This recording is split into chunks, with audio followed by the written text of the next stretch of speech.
बिस्मिल्लाहिर्रहमानिर्रहीम अस्सलामु अलैकुम वरहमतुल्लाहि वबरकातुहू। मेरे पाकिस्तानियों बड़ी बड़ी डेवलपमेंट्स हो रही हैं।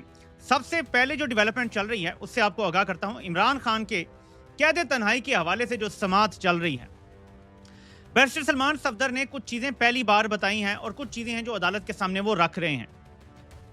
पहले जो उन्होंने कहा है अदालत में वो मैं आपको बता देता हूं। वो कहते हैं कि मेरी इमरान खान से सुप्रीम कोर्ट के हुक्म पर उनके जेल सेल में मुलाकात हुई तो मुझे उनका वॉशरूम गंदा लगा। अब ये गौर करिए, उन्होंने शायद पहले किसी को भी नहीं बताया था।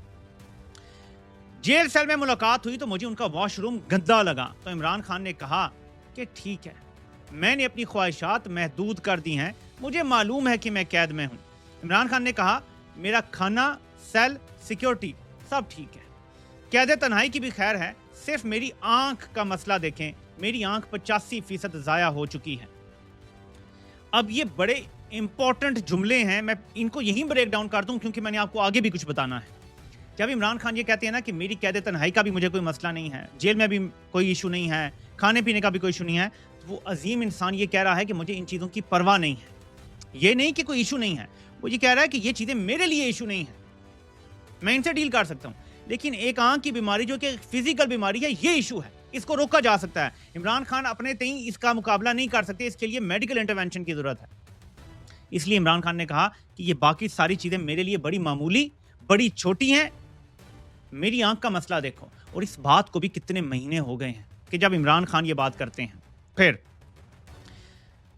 सलमान सफदर मजीद कहते हैं कि इमरान खान की कैद तन्हाई से मुतल्लिक नेशनल और इंटरनेशनल सबूत हैं, और उन्होंने फिर अदालत के सामने रखे कि यूनाइटेड नेशन इसके बारे में क्या कहता है, हाउस ऑफ लॉर्ड्स ने इसके बारे में क्या कहा है, कैनेडियन हाउस ऑफ कॉमन इस बारे में क्या कहता है, और ज़ाहिर है कि एमनेस्टी इंटरनेशनल की भी बहुत सारी रिपोर्ट्स हैं, वो भी देनी चाहिए लाजमी, जिससे साबित होता है कि पाकिस्तान के अखबारात की तराशी भी मौजूद हैं।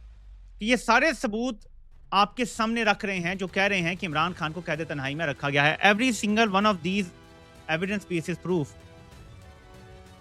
कि इमरान खान को कैद तन्हाई में रखा गया है।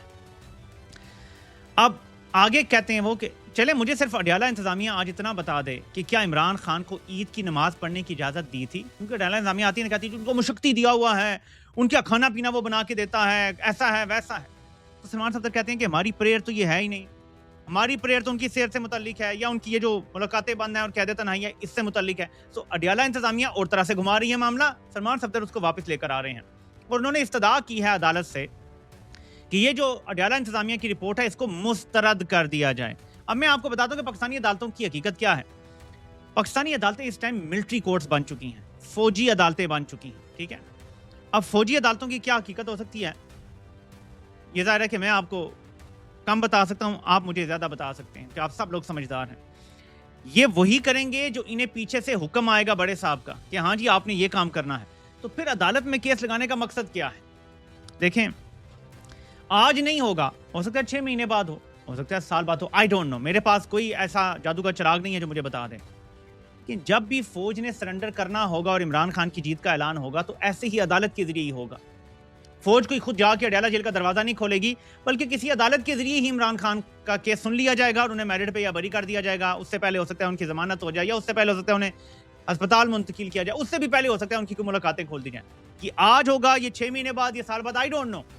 मैं पॉजिटिव सोचता हूं कि जब भी फौज ने सरेंडर करना होगा ऐसे ही अदलिया के जरिए, अदलिया को इस्तेमाल करके ही होगा। इसलिए मैं आपसे ये जिक्र कर रहा हूं, वरना अदालती कार्रवाई की पाकिस्तान में इतनी ही अहमियत भी नहीं है जितनी गली के नुक्कड़ में खड़े होकर लोग बातें कर रहे होते हैं कि और ये हो गया पाकिस्तान के साथ, वो हो गया और ये फैसला आ गया। जितनी उनकी बातों की हैसियत है ना पाकिस्तान के कानून में, उतनी हैसियत है पाकिस्तान की अदालतों की। तो इसलिए मैं इसको रिपोर्ट वगैरह भी नहीं करता, बल्कि I feel sorry for court reporters. लेकिन ये एक वजह है जिस वजह से मैं आपको बता रहा हूं कि ये सिस्टम क्योंकि कोलैप्स कर चुका है, सिस्टम बर्बाद हो चुका है। और अकबर साहब ने एक बड़ी जबरदस्त बात की, मैं आपको वो सुनाना चाहता हूं क्योंकि उसके बाद अलीमा खान की एक स्टेटमेंट जो है उस पर भी आते हैं। अकबर साहब कहते हैं कि रोज लॉन्ग मार्च की कॉल मांगने वाले कह रहे हैं हमें लॉन्ग मार्च की तारीख पसंद नहीं आई, किसी और कलर में दिखाएं। इसके बाद वो लिखते हैं कि आज भी सवाल वही है, जब इमरान खान अपनी पीक पर लॉन्ग मार्च वगैरह से एस्टेब्लिशमेंट से कोई डिमांड नहीं मनवा सके तो गंडापुर या सोहेल अफरीदी क्या करेंगे, जबकि अब तो एहतजाजी ताकत भी बहुत कम है। सच यह है कि लॉन्ग मार्च वो बंदूक है जो चलाने के लिए नहीं डराने के लिए होती है, लेकिन हम हमेशा इसे चला देते हैं। उनका कहने का मतलब यह है कि, और आपको पता है कि मैं माजी में क्या कहता रहा हूं, कि आपको लॉन्ग मार्च की ज़रूरत नहीं है। आप सवाबी के मकाम पे 4-5 लाख बंदा इकट्ठा करें। जैसे शफी जान ने कुछ कहा है, अगर मैं आपको वो क्लिप दिखा सका तो आपको वो दिखाऊँगा। उसमें उसने कहा कि इस बार हम तैयारी के साथ आएँगे, अपने टॉयलेट्स भी लेकर आएँगे, टेंट भी लेकर आएँगे, सब कुछ लेकर आएँगे। मैंने यही कहा था कि आप लॉन्ग मार्च ना करें, आप सवाबी के मकाम पे, बिल्कुल पंजाब का बॉर्डर के करीब बनता है ना, सवाबी के मकाम पे आप बड़ा मैदान जो है वो सजाएँ, लोगों को वहाँ बुलाएँ, उनके खाने-पीने के इंतज़ाम के लिए ढाबे और रेहड़ी वालों को कहें कि वहाँ पे लगाएँ, अपने ठिये लगाएँ। कुछ और करने की ज़रूरत नहीं है, वो अपनी कमाई करेंगे, लोगों को वो खाना प्रोवाइड करें, मुफ्त में नहीं होगा लेकिन ज़रा सस्ता होगा, प्रॉफिट उनका मार्जिन कम होगा और ये हो सकता था पार्टी की सतह पे। पोर्टेबल टॉयलेट्स हों जो हर कॉर्नर में लगे हों, मैनेज किया जाए सारे मामले को, पानी की सप्लाई वहाँ पे हो, सफाई-सुथराई का निज़ाम हो, ठीक है? सैनिटरी वर्कर्स जो हैं इनको ये किया जा सकता है। ये सब कुछ अगर किया जाता, 5 लाख बंदा बिठा दिया जाता, तो जर्नैलों से हर बात मनवाई जा सकती थी। दिखा के कि ड्रोन मार के देख लो, 5 लाख बंदा बैठा हुआ है। ये अगर चल पड़ा तो इतना बड़ा काफिला देख के और लोग साथ मिल जाएंगे। ये 5 का 10 हो जाएगा, 10 का 20 हो जाएगा, फिर क्या होगा? फिर तुम क्या करोगे? 20 लाख बंदा कत्ल करोगे, फिर उनकी लाशें कैसे छुपाओगे? ये एक ऐसा दबाव होता कि जिससे ये मामला लॉन्ग मार्च की तरफ जाने की जरूरत ही ना पड़ती। अब ये उस तरफ आ तो गए हैं, लेकिन अकबर साहब जो बात कर रहे हैं इसका मैंने थोड़ा सा एक्सप्लेनेशन दिया है, जवाब दिया है, वो मैं आपको पढ़ के सुनाना चाहता हूँ। बहुत इंपॉर्टेंट है ताकि लोगों को बेहतर समझ आए। फिर मैं आपको लीमा खान का बयान सुनाता हूँ।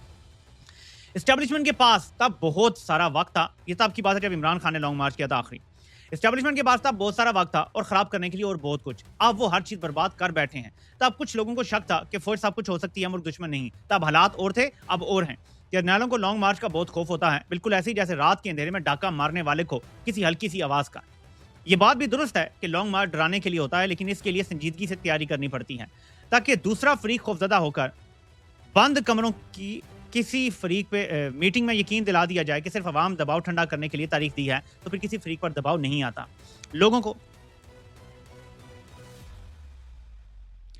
को यही शक है कि बंद कमरों में कोई ना कोई डील कर ली गई है, बंद कमरों में कोई ना कोई वादे कर लिए गए।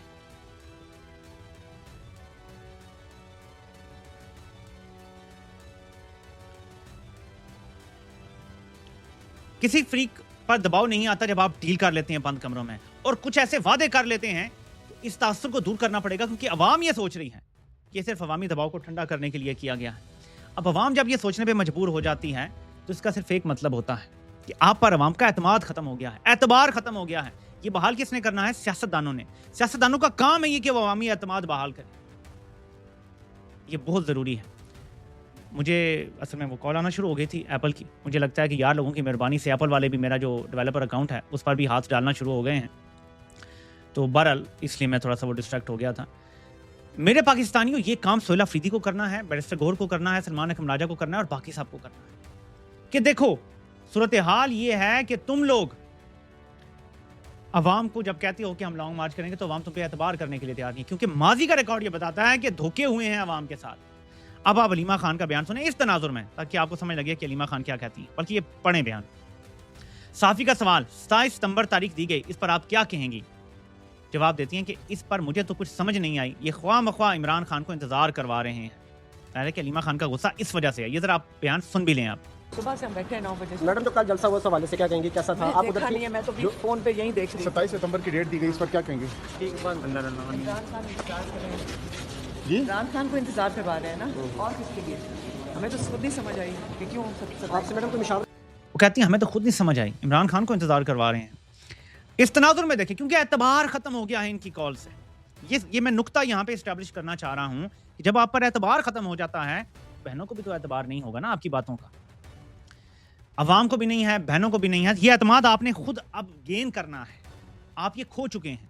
मैं देख रहा था कि जुनैद अकबर साहब जो हैं वो बहुत ही चिल्ला रहे थे जलसे के दौरान कि 27 सितंबर को जो नहीं आता उसका डीएनए चेक करेंगे हम, और इस तरह की बातें कर रहे थे और सोशल मीडिया को काफी लताड़ रहे थे कि वो बुरा भला कहते हैं, घरों में बैठे रहते हैं। देखें, पीटीआई की जो क्यादत है ना, वो फौज वाली कहानियां सुनाना शुरू हो गई। फौज भी ये कहती है सोशल मीडिया गलत है, सोशल मीडिया फितना, सोशल मीडिया फसाद है। देखें, रेजिस्टेंस 2-3 टीयर्स में हो रही है, लेवल पे हो रही है, जो भी आप इसको लफ्ज दे दें। ग्राउंड पे रेजिस्टेंस, सोशल मीडिया पे रेजिस्टेंस, और एक हार्ट्स एंड माइंड। ये भी मैं आपको बताता हूं, जरा ये आप देखें, फिर मैं वापस आता हूं। ये खबर आप जरा देखें। DGISPR hold special session with university vice chancellors और फैकल्टी मेंबर्स जो हैं उनके साथ। DGISPR ने इस्लामाबाद में वाइस जो चांसलर हैं उनसे मीटिंग की है। मैं आपको इसकी वजह वापस आगे बताता हूं कि हार्ट्स एंड माइंड्स की जो फाइट है ना, वो भी चल रही है।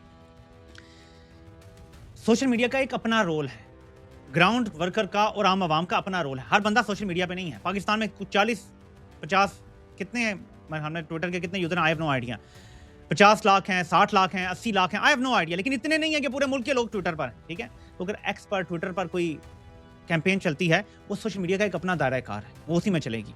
मैं आपको एक मिसाल देता हूँ कि सोशल मीडिया जब आपको गद्दार कहता है और कहता है तारीख दो तारीख दो तारीख दो, इसका प्रेशर आप पर सिर्फ नहीं पड़ता, फौज पर भी पड़ता है कि यार हम तो सब ठंडा करके बैरिस्टर गौर को डरा के, सोहेल अफरीदी को डरा के सुकून से बैठे, इधर सोशल मीडिया फिर पल पड़ा है कि तारीख दो, वो घबराते हैं।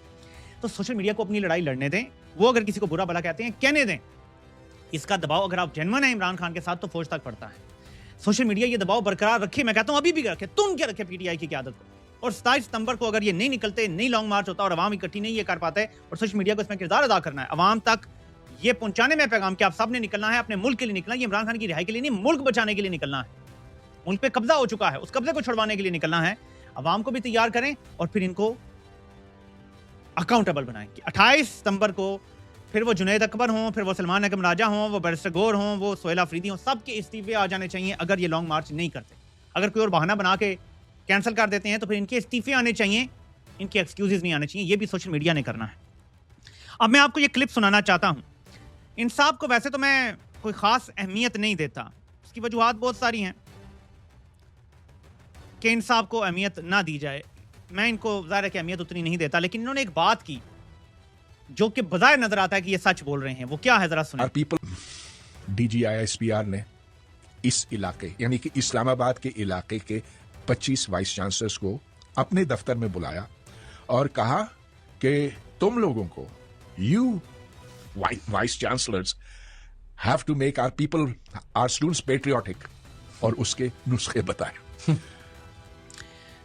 परवेज हुदबॉय के मुताबिक DGISPR ने वाइस चांसलर से जो बातचीत की, उन्हें बुला के जो ऑर्डर दिया वो ये था कि तुम लोगों ने बच्चों को मुहिब्बे वतन बनाना है। इन अदर वर्ड, ये जो पूरी यूथ इमरान खान की सपोर्टर है, ये मुहिब्बे वतन लोग नहीं है। यानी मुल्क की 80-90% आबादी जो इमरान खान की सपोर्टर है वो मुहिब्बे वतन नहीं है। तो यूनिवर्सिटी वाइस चांसलर्स को बुला के हुक्म दिया गया है कि आपने इस जनरेशन को अब मुहिब्बे वतन बनाना है। यानी चूरन हमारे पुराने वाले वो जो फरिश्ते आ गए थे हमारी मदद को, और फलां था, और ये अल्लाह की फौज है, और ये वाला चूरन पढ़ाना है बच्चों को।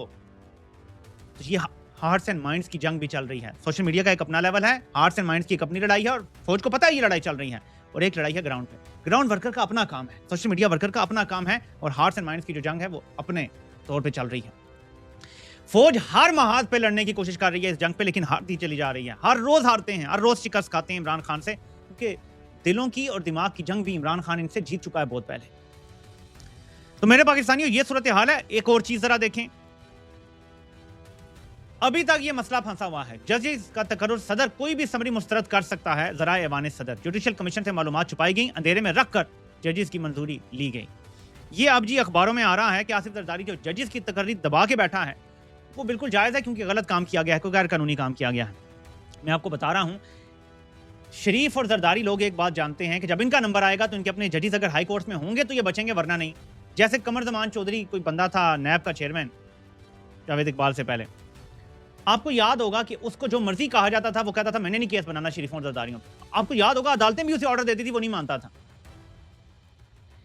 शरीफों जरदारियों को ये पता है कि आगे इनका नंबर आना है, जल्द आना है, साल बाद आना है, 3 साल बाद आना है, ठीक है। सबको पता है कि इक़्तिदार से उतरते हैं तो सीधी जेल होती है, ये हर दफा हुआ है। इन्होंने सोचा है कि अगर अपने अपने जज लगा लेंगे तो कहीं ना कहीं कोई जमानत मिल जाया करेगी, कोई ना कोई बचत हो जाया करेगी, तो ये उसकी लड़ाई चल रही है बजाय। लेकिन ये बात ये भूल रहे हैं कि तुम्हारी अपनी पार्टी के लोग भी कंपनी के कंट्रोल में, इसी तरह जज भी उन्हीं के कंट्रोल में होंगे। तुम अपने भी लगाओगे ना तो फाइनली जज वही काम करेगा जो कंपनी कहेगी, तुम्हारी वाली बात नहीं मानेगा। इतना कोई वफादार नहीं होता कि कंपनी के छितर खाएगा, ये याद रखना। जो असूल पे खड़े हुए जज वो नहीं कंपनी ने बख्शे, उनको किसी को उठा के किधर फेंक दिया, किसी को रिटायर कर दिया, किसी को जबरी तौर पे, किसी को वॉलंटरली रिटायर होने पे मजबूर होना पड़ा। तो शरीफों दरदानी की ये जो लड़ाई है ना कि हम अपना अपना जज लगा लेंगे और कल को बच जाएंगे, ये आपकी गलत फहमी है। रास्ता एक ही, अडयाला जेल जाओ, अडयाला जेल का जो मकीन है जाके उसकी बैत करो, अनकंडीशनल बैत करो, तब तुम्हारी बचत होगी। जल्द या बदेर जर्नैल तुम्हें टांगेंगे। हाँ, अब एक और चीज आपको बता दूं, अब कंफर्मेशन हो रही है ना, बहुत सारे और लोग भी ये बात कर रहे हैं। शहजाद अकबर ने दावा किया है कि उनके सोर्स ने, किसी ने बताया है उन्हें कि मीर जाफर शरीफ, बड़ा शरीफ और उसकी जो दुख्तर है, असल डील इनकी है आपस में। और जो बड़ा शरीफ है वो छोटे शरीफ से ज़्यादा बड़ा पालशिया है, और असल पॉलिश तो कारी वही रहा है। क्या मैंने आपसे नहीं कहा था कि जब सोहेल वड़ाइश ने एक कॉलम लिखा था कि मोहसिन नकवी ने बात वैसे नहीं कर दी, बल्कि बड़े वाले शरीफ और बाकी सब को एतमाद में लेके ही उसने ये बातें की हैं कि निज़ाम नहीं चल रहा और हमें सूबे बनाने पड़ेंगे। और साहब ये मामलात पहले तय हो चुके थे। मैंने ये बातें की या नहीं की? अब और ज़्यादा लोग भी ये कहेंगे कि इनके मामलात पहले से तय थे, हर चीज़ पहले से तय थी, ये सब ड्रामा किया जा रहा है। लेकिन एक बात और आपको बता दूं, और ये बड़ी ज़रूरी है हमारे लिए समझना।